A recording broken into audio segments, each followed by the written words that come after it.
Nous avons fait ensemble un grand travail. Nous allons encore plus intensifier la lutte avec le crime, avec la corruption. Le mouvement démocratique Solidarność présente le film Poutine, la corruption, 7e partie. Montre, kleptorama. L'élite supérieure russe nouvelle a la folie des montres onéreuses. Le leader pour le nombre de montres chères est Poutine. En 2009, il a par 2 fois offert à des citoyens ordinaires des montres de sa main. Un fils de berger sibérien et un serrurier de la ville de Tula ont eu cette chance. Les 2 fois, cela a été des montres Blank Paint Lehman Aqualing d'un prix de 10 500 € chacune. En 2010, sur le chantier d'une centrale hydroélectrique, il a jeté dans le béton liquide une de ses telles montres.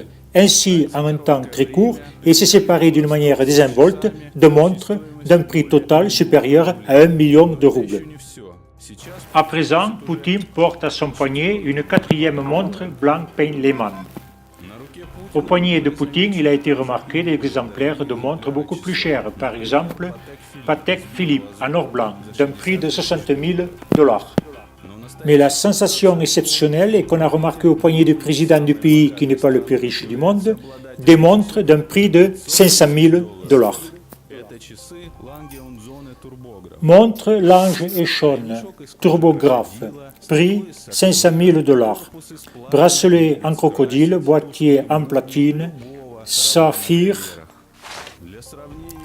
Pour comparer, la montre du président des États-Unis coûte 200 $, c'est-à-dire 2500 fois moins cher que la montre de Poutine. La montre du président français, François Hollande, encore moins chère, 150 $.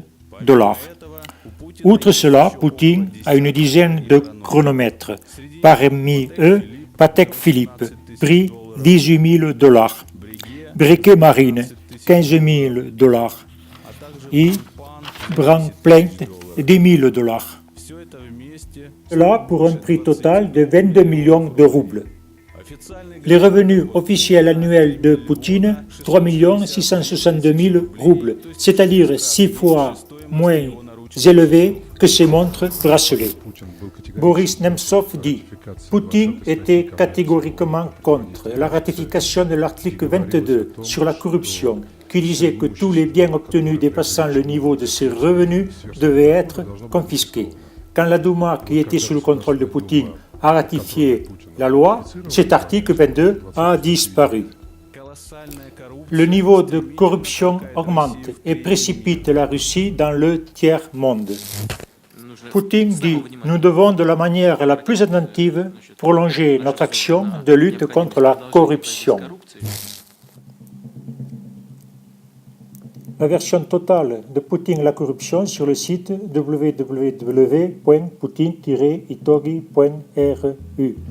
Le mouvement démocratique Solidarność, producteur Boris Nemtsov, Léonid Martiniuk, 2012.